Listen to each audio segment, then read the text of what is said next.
आजको यो भिडियोमा चाहिँ पाथी भएर कसरी जाने र कुन रुटबाट जाँदा ठिक हुन्छ भन्ने कुराहरूको बारे भन्न जाँदैछु।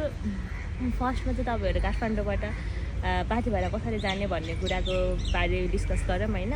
फर्स्टमा चाहिँ तपाईँहरू फर्स्टमा यहाँबाट धरान जानु होइन। धरान तपाईँहरूको टाइम छोटो छ भने चाहिँ अलिक दुःख चाहिँ हुन्छ, तर पुग्न चाहिँ पुगिन्छ। तपाईँको पहिला टाइम पिरियड फिक्स गर्नु, कति दिनमा जाने, कति दिनमा फर्किने भन्ने जस्तो कुराहरू चाहिँ फिक्स गर्नु। अनि त्यहाँबाट धरान जानु होइन। नाइटमा मजाले सोफावाला गाडी पाउँछ, धरान जानु। यहाँबाट धरानबाट ताप्लेजुङको लागि तपाईँ बेलुका नाइटमा चढ्नुभयो भने बिहान चाहिँ धरान पुगिन्छ। अनि बिहानै 6, 7, 8 बजीसम्म चाहिँ धरानको लागि जिपहरू पाउँछ होइन। अनि जिपहरूमा चाहिँ ताप्लेजुङ जानु।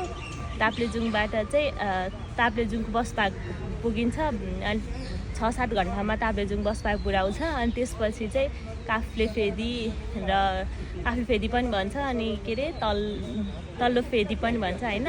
त्यहाँ पुग्न चाहिँ 1 घन्टा लाग्छ। त्यहाँ नै जिपहरू हुन्छन्, त्यहाँबाट जिपहरूमा तल्लो फेदी जानु। अनि तपाईँहरूसँग धेरै टाइम छैन भने चाहिँ माथिल्लो फेदी गएर बस्नु। माथिल्लो फेदी तल्लो फेदीबाट 1 घन्टामा पुगिन्छ। अनि तपाईँहरूसँग टाइम छ भने चाहिँ तल्लो फेदी नै बस्नु। अनि त्यहाँ चाहिँ राम्रो सुविधा छ, अब तातो पानीहरू आउने त्यस्तो हुन्छ। अनि माथिल्लो फेदी गएर बस्ने हो भने चाहिँ पहिल्यै कन्ट्याक्ट गरेर जानु होला, किनभने त्यहाँ जम्मा 15वटा मात्र होटेल रहेछ।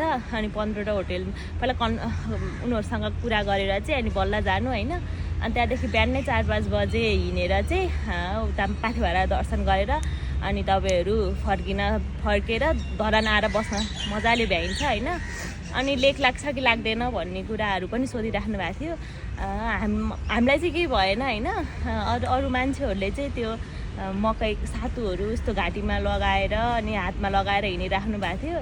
लेक लाग्छ होला सायद, अरू मान्छेहरूलाई देखेर चाहिँ लाग्छ जस्तो लाग्यो। त्यही भएर चाहिँ मकैको त्यो धुलो के सातु त्यो चाहिँ बोकेर जानु होला। त्यहाँ चाहिँ हुन्छ नि एक टाइम चाहिँ पानी पर्ने हुँदो रहेछ क्या। हामी बस्दाखेरि नि बेलुका पानी परिरहेको थियो। त्यही भएर रेनकोट चाहिँ जसरी भए पनि सबले लिएर जानु होला रेनकोट चाहिँ। अनि नी कभर पनि लिएर जानु होला, गाडीमा खुट्टा दुख्छ लास्टै अनि त्यसले सपोर्ट दिन्छ होइन।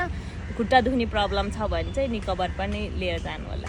रेनकोटको केसमा चाहिँ अब खेरि माथि जाउँ बोकेर आउँदाखेरि त हेभी रेनकोट लग्यो भने चाहिँ गाह्रो हुन्छ होइन। त्यो पातलो प्लास्टिकको रेनकोट टाइपको पाइन्छ होइन, त्यो पातलो प्लास्टिकको रेनकोट चाहिँ लिएर जानु होला। अनि त्यहाँ महँगो पनि छ पूजाको सामानहरू।